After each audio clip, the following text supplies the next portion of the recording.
Kita sudah membongkar rahasia bahwa panca indera hanyalah antena biologis dan otak hanyalah sebuah penerjemah sinyal listrik atau decoder. Kita juga sadar bahwa realitas fisik di luar sana hanyalah proyeksi dari apa yang diproses di dalam. Namun muncul sebuah pertanyaan besar yang sangat krusial. Jika otak hanyalah penerjemah kode, lalu di manakah stasiun pemancar utamanya? Di manakah organ dalam tubuh kita yang bertugas memancarkan gelombang kesadaran? Banyak orang modern, termasuk para ilmuwan materialis, mengira bahwa pemancar utama itu adalah otak. Mereka mengira pikiran manusialah yang paling berkuasa. Kali ini, lewat sains, kesadaran, dan spiritual, kita akan meruntuhkan kesalahpahaman itu, bahwa stasiun pemancar radio terbesar, magnet terbesar, dan sirkuit elektronik paling dahsyat di dalam biostruktur tubuh manusia bukan terletak di kepala, melainkan di dalam dada Anda. Dialah jantung yang di dalam Al-Quran dan Hasanah Tasawuf disebut dengan kolbu. Otak hanyalah pelaksana. Kolbu adalah raja, pemegang kendali frekuensi eksistensi. Assalamualaikum warahmatullahi wabarakatuh. Kembali hadir Mbah Mun Ajat Karimullah, praktisi spiritual, pengamal tarekat Qadim, yakni praktek menjalankan ruh di alam Qadim. Kajian kali ini masih melanjutkan serial kuliah teknologi metafisika dengan fokus bahasan pada kesadaran. Adapun tema yang kita angkat yakni kolbu sebagai jembatan kesadaran lintas dimensional.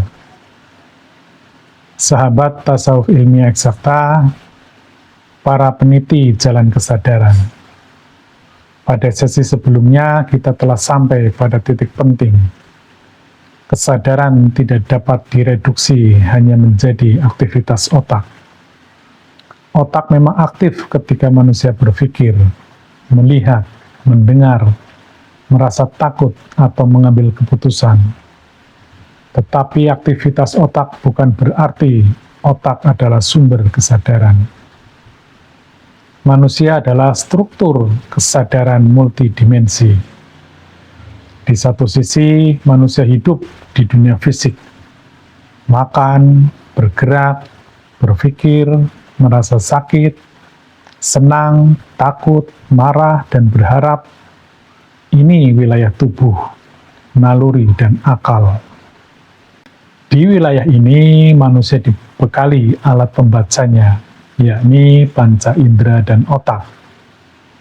Tetapi di sisi lain, seluruh agama berbicara tentang adanya realitas di luar dunia fisik. Kita kenal akhirat, alam ruh, alam gaib, surga, neraka, malaikat, wahyu, dan kehidupan sesudah kematian. Artinya, sejak awal agama tidak pernah memandang manusia sebagai makhluk satu dimensi. Ilmu pengetahuan modern pun, meski tidak membuktikan akhirat sebagaimana dalam pengertian agama, namun telah membuka percakapan tentang realitas di balik dunia materi. Sebagaimana Nikola Tesla menyatakan, jika Anda ingin memahami misteri di balik semesta ini, berpikirlah dalam terminologi, energi, frekuensi, dan getaran. Lebih lanjut, dalam fisika modern, model standar partikel dibangun di atas kerangka teori medan kuantum, di mana partikel dasar dipahami bukan sekedar butiran kecil sebagaimana materi klasik. Pun dalam kosmologi, Muncul pula berbagai model tentang realitas berlapis, dimensi tambahan, sebagaimana kita mengenal paralel multiverse. Walaupun model-model ini masih bersifat teoretis dan spekulatif, tetapi ini menunjukkan satu hal penting, bahwa sains modern pun tidak lagi memandang realitas sebagai sesuatu yang hanya datar, tunggal, dan sederhana. Maka tasawuf ilmiah eksakta menawarkan satu jembatan pemahaman sebagai penghubung antara dua jurang pemisah, yakni agama versus sains modern, penghubung antara lahiriah dengan batiniah, antara jasmani dengan ruhani, antara fisika dengan metafisika ultra, atau antara dunia dengan akhirat, dalam sebuah bingkai yang kita sebut kesadaran. Jembatan penghubung atau interface dimensi tersebut, itulah yang dalam hasanah rohani disebut kolbu. Kolbu bukan sekedar organ biologis. Benar bahwa jantung biologis adalah basis fisiknya, tetapi kolbu adalah fungsi kesadaran yang lebih dalam. Ia ruang pertemuan antara dimensi biologis dan dimensi rohani. Disinilah letak kedudukan kolbu dalam kesadaran manusia. Kesadaran bukanlah peristiwa tunggal. Kesadaran adalah hasil interaksi lintas dimensi antara ruh, akal, naluri, dan kolbu. Maka manusia sadar bukan karena otaknya menyala, melainkan karena ada sistem kesadaran yang bekerja melalui banyak lapisan biologis, rasional, emosional, rohani, dan dimensional. Baiklah, untuk mengungkap lebih dalam lagi bagaimana peran kolbu dalam kesadaran, dan agar presisi pembahasannya, saya sampaikan slide berikut ini. Pemirsa pemerhati tasawuf ilmiah eksakta, berdasarkan uraian di atas, saya mencoba membuat rumusan permasalahan terkait kedudukan kolbu dalam kesadaran. Ada banyak pertanyaan besar, antara lain yang pertama, jika otak hanya penerima dan penerjemah informasi, lalu di manakah pusat integrasi makna kesadaran? Karena kita tahu kesadaran bukanlah peristiwa tunggal. Kemudian yang kedua, bagaimana informasi dari dimensi rohani dapat berinteraksi dengan sistem biologis manusia? Jelas tidak mungkin otak sebagai entitas materi bisa bersambung dengan entitas rohani yang berbeda secara dimensional. Kemudian yang ketiga, jika akal, naluri, ruh, dan tubuh memiliki bahasa masing-masing, apa yang menjadi ruang pertemuan di antara semuanya? Ini saya kira perlu jembatan dimensional. Pertanyaan berikutnya, apakah kolbu hanya sebatas istilah moral atau memiliki kedudukan struktural dalam arsitektur kesadaran manusia? Inilah yang akan kita bahas. Selanjutnya, perangkat apakah yang menangkap intuisi, firasat, ilham, atau wahyu, dan rasa ruhani? Dan berikutnya, apa mekanisme yang menentukan apakah manusia dikuasai ruh, akal, atau naluri? Sehingga pertanyaan besarnya, apakah kolbu adalah pusat transduksi, interface dimensional, dan indrawi esoteris dalam kesadaran manusia? Selanjutnya, inilah hipotesa yang kami ajukan terkait kedudukan kolbu dalam kesadaran. Yang pertama, bahwa kolbu adalah sebagai transducer.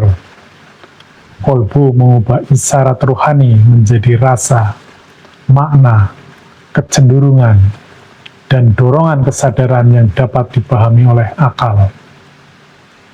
Kemudian yang kedua, kolbu sebagai interface dimensional. Kolbu menjadi ruang pertemuan antara ruh, akal, naluri, tubuh biologis, dan dimensi kodim. Kemudian yang ketiga, kolbu berfungsi sebagai indrawi esoteris, yakni kolbu menangkap intuisi, firasat, ilham, wahyu, rasa ruhani, dan kualitas batin yang tidak tertangkap panca indera fisik. Sehingga hipotesa utamanya, kesadaran adalah hasil interaksi lintas dimensional antara akal, naluri, ruh, dan kolbu.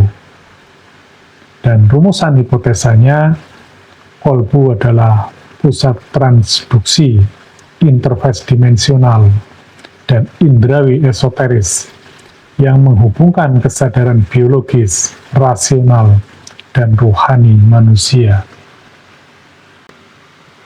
Pemirsa, slide ini menjelaskan tentang kekhususan kolbu dalam perspektif teologis maupun fakta sains.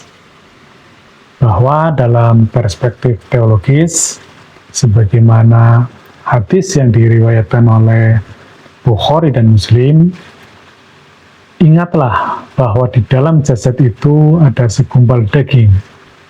Jika ia baik, maka baik seluruh jasad. Jika ia rusak, maka rusak seluruh jasad. Ketahuilah bahwa ia adalah hati. Hadis riwayat Bukhari Muslim. Kemudian yang kedua juga didukung oleh Quran surat Al-Hajj ayat 46 yang artinya, sesungguhnya bukanlah mata yang buta, tetapi yang buta ialah hati yang berada di dalam dada. Jadi ternyata kolbu fungsinya mirip dengan panca indera.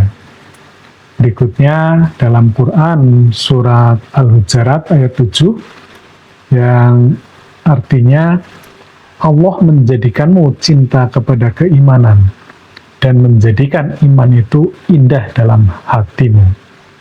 Ternyata keimanan terkait dengan hati.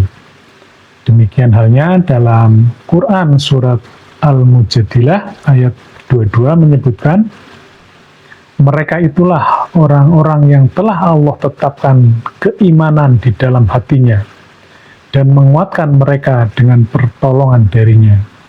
Jadi kembali disebutkan bahwa iman itu ada di hati atau kolbu.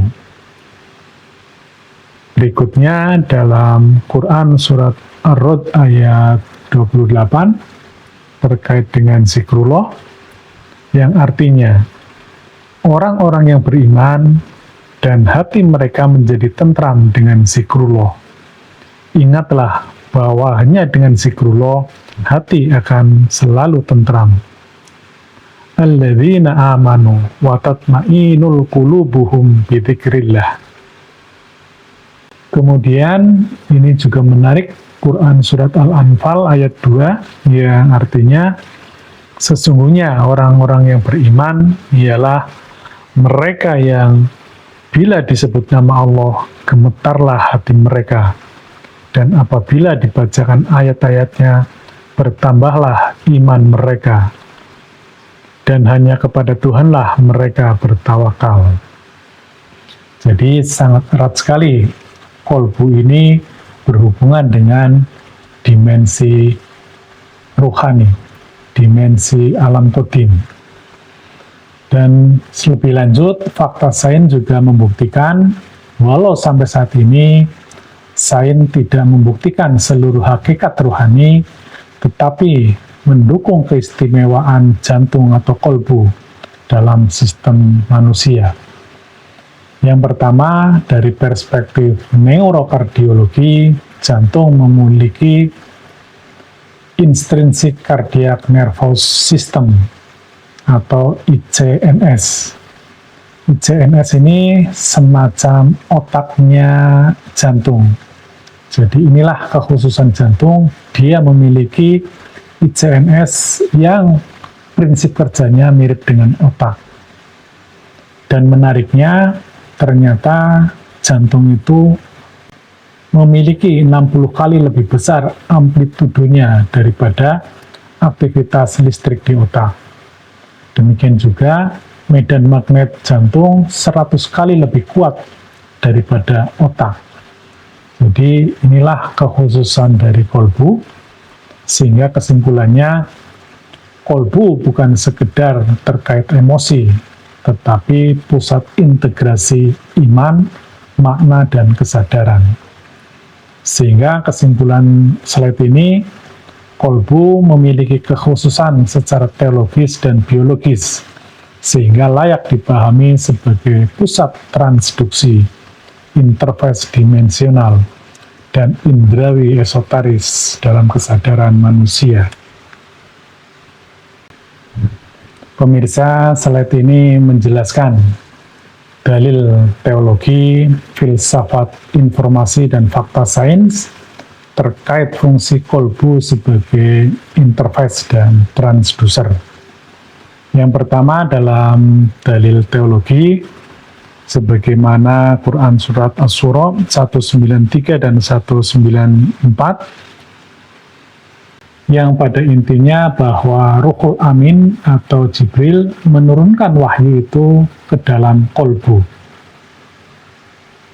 Kemudian pada Al-Baqarah ayat 97 juga demikian, bahwa Al-Quran itu diturunkan ke dalam kolbu. Dan selanjutnya, dalam Quran Surat Al-Hajj ayat 46, yang artinya, tidaklah mereka berjalan di bumi, sehingga hati mereka dapat memahami, atau telinga mereka dapat mendengar.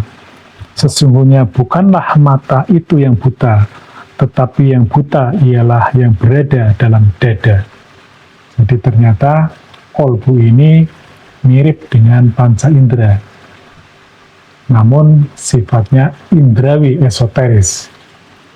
Demikian halnya dalam Quran Surat An-Najm ayat 3 dan 4, bahwa wahyu bukan berasal dari hawa nafsu manusia.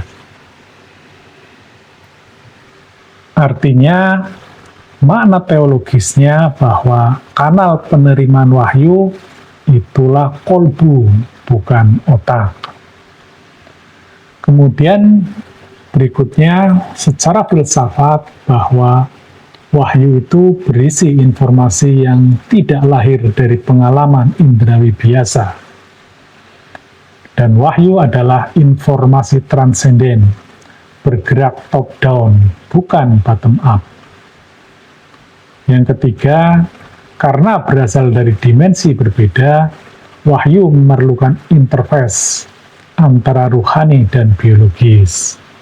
Jadi sudah sangat jelas, wahyu berasal dari dimensi yang berbeda dan memerlukan interface. Dan sudah kita buktikan tidak mungkin ini dilakukan oleh otak. Selanjutnya, fakta sains sudah kami sampaikan di slide sebelumnya, bahwa pada intinya kolbu atau jantung itu mempunyai ICNS atau semacam otaknya jantung. Selanjutnya, ini adalah gambaran tentang turunnya wahyu dari dimensi alam maha qadim, yaitu Allah Subhanahu wa Ta'ala, yang sifatnya laisa kamitslihi syai'un, kemudian turun ke dimensi ruh atau dimensi qadim. Di sini dibawa oleh Ruhul Amin, yakni Jibril, dan diterima oleh kolbu. Oleh karenanya, di sini kolbu berfungsi sebagai interface, jembatan antara dimensi dunia dengan dimensi qadim, sekaligus sebagai transducer atau penterjemah antara bahasa cahaya, bahasa ruhani, menjadi bahasa yang bisa dipahami oleh otak, oleh akal, dan bisa diucapkan oleh lisan.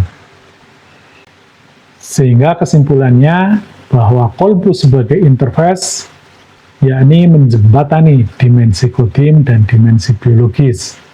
Sebagai transducer, mengubah makna cahaya rohani menjadi makna yang dapat dipahami akal.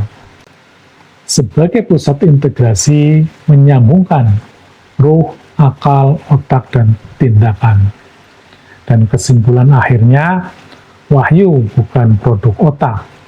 Kolbu adalah interface dimensional dan transducer rohani yang menerima cahaya wahyu, menerjemahkannya menjadi makna, dan menyalurkannya ke akal, otak, dan perbuatan manusia.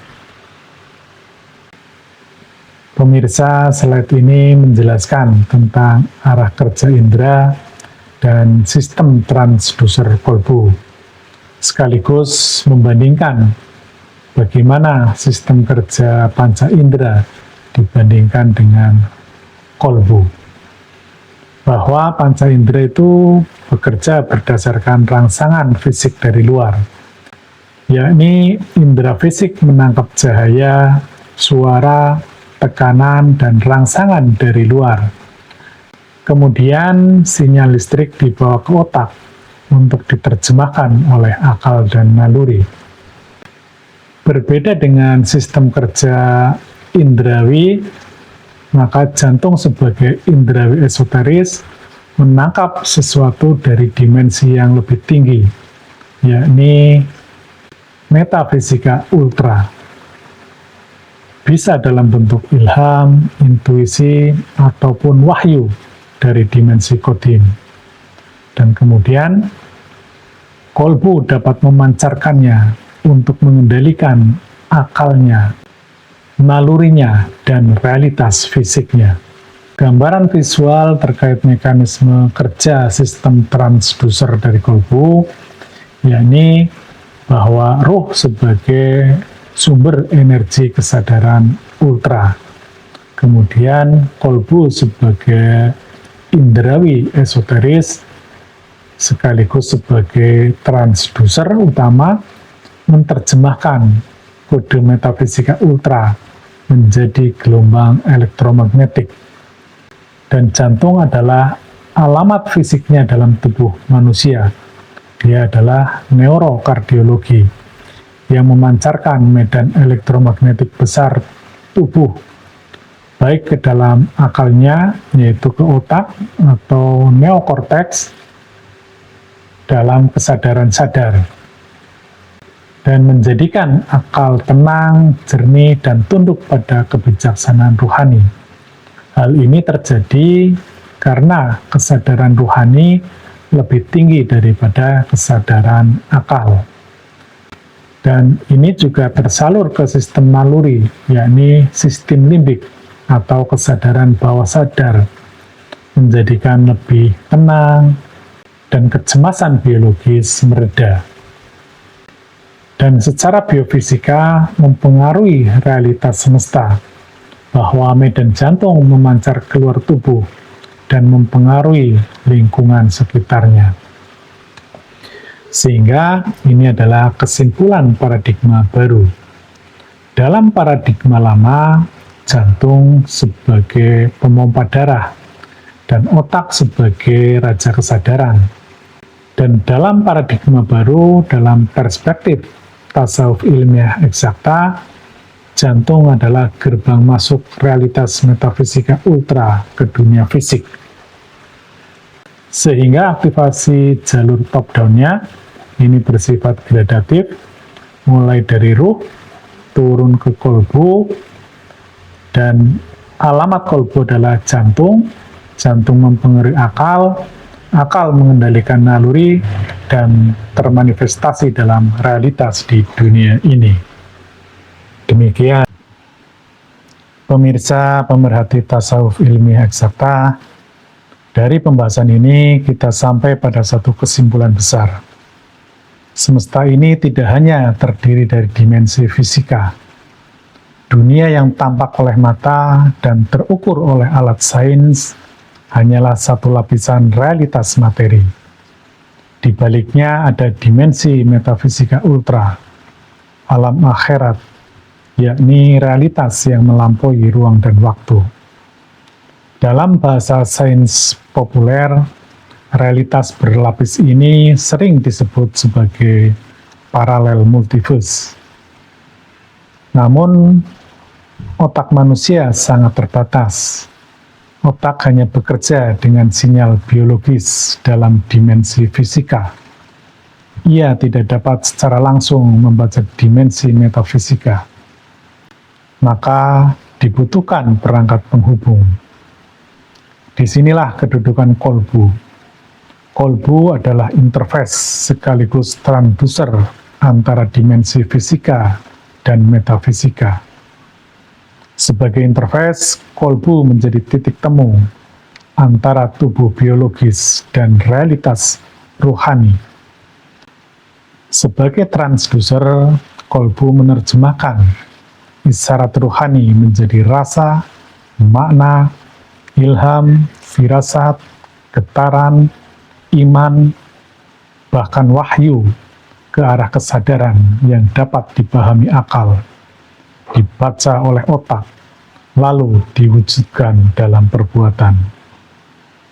Maka kesadaran bukan produk otak semata, bahkan kesadaran lahir dari interaksi lintas dimensional antara naluri, akal, kolbu, dan ruh.